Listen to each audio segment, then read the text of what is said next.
Sound of Freedom is being attacked, sir. So the movie that had hardly any promotion and a budget was only 14 million. I know, only 14 million. Bruh. It's destroying the Hollywood movie theater, sir.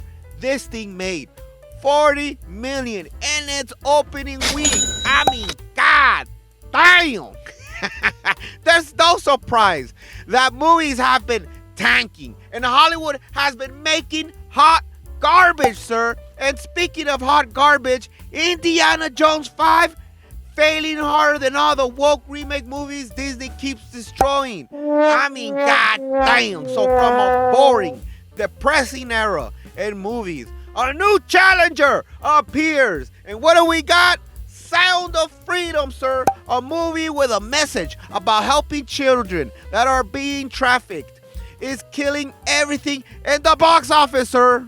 It's only played in 2,850 North American theaters, and with the smallest theater selection, it's whooping Indiana Jones' ass, sir. Even though they are, Indiana Jones is fully decked out with 3,188 theaters and 4,600 theaters respectively.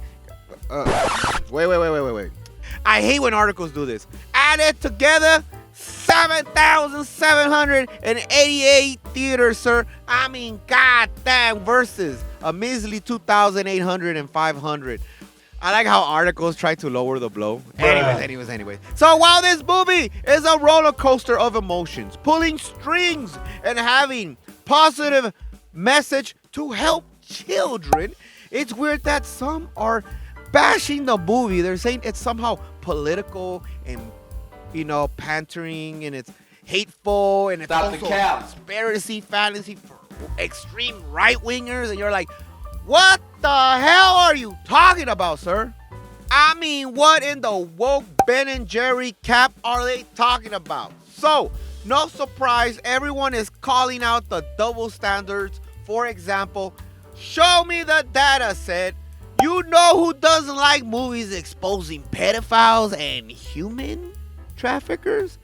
Pedophiles and human traffickers. I'm like, God damn. Got him. So in this episode, we're going to talk about what you call a folder on FBI servers that contains all the intel on known child molesters. They're called pedophiles. God damn. All right. Let's get started. So, the machine is angry about this from channels like CNN, claiming that passion of the Christ star pushes false QAnon conspiracies. And you're going to hear QAnon nonstop. I mean, Hollywood is so sus right now, sir. And many celebrities are supporting the movie, like Patrick Bet David, Charlie Kirk, Mel Gibson, of course, he's talking about the movie, and Dana White, telling everyone to give tickets to the movie to their employees. For example, this person said, Dana White is giving free tickets to all his UFC employees to see The Sound of Freedom and encourage other executives to see the same. Mel Gibson also hopes it's seen. We must raise awareness. So yes, it's a positive thing. Now, this is the thing though. This has gotten crazy at the point that people are claiming that people are getting evacuated from the movie, sir.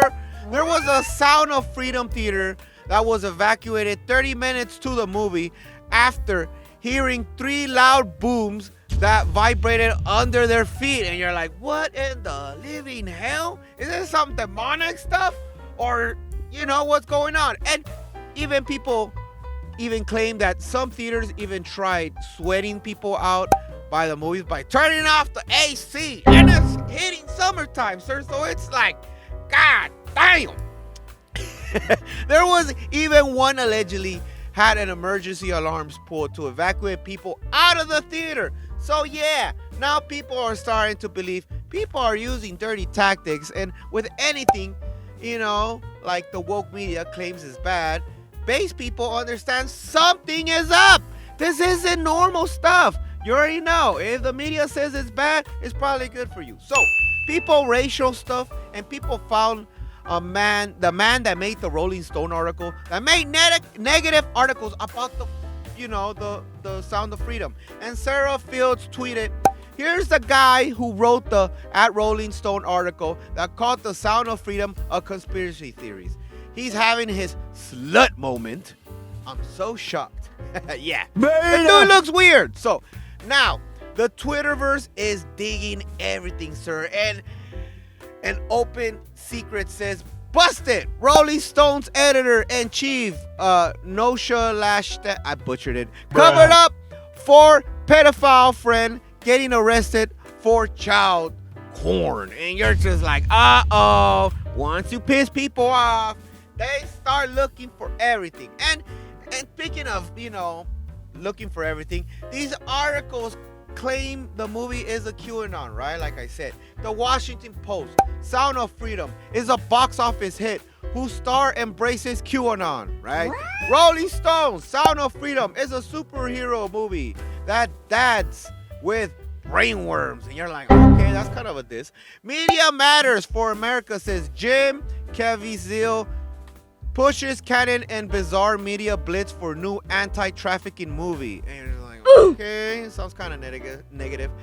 Jezebel, Sound of Freedom is an anti-child trafficking fantasy fit for QAnon. Again, that QAnon. The Guardian said, Sound of Freedom, the QAnon adjacent thriller seduces America. So what the hell is this, sir? What is QAnon?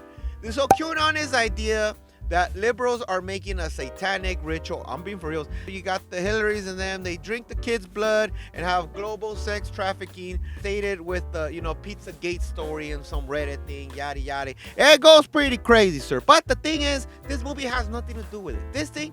This movie doesn't talk anything about it.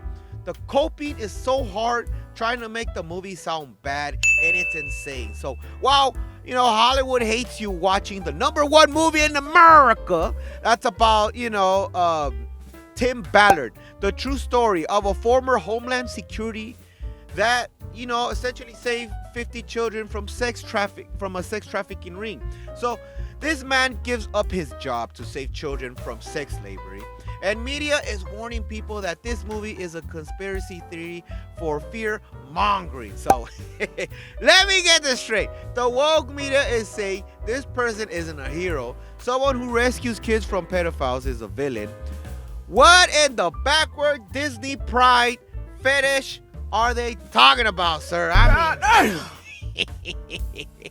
So Tim Ballard goes live on Fox News, spills the beans on why he thinks the media is trying to make this movie look so bad.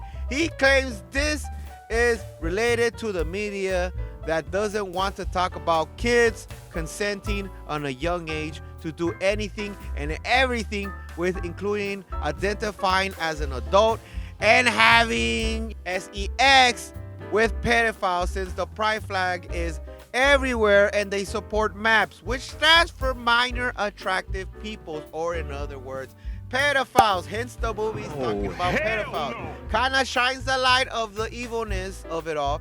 And with Pride Month getting emotional damage, the last thing the ABC Elemental P community needs is a strong men that want to take care of the children. So what do you guys think? Is it sus that the media is consistent in bashing the hottest movie of the month, or are you guys starting to see the connections here? Let me know. And if you made it this far, bro, give me a like.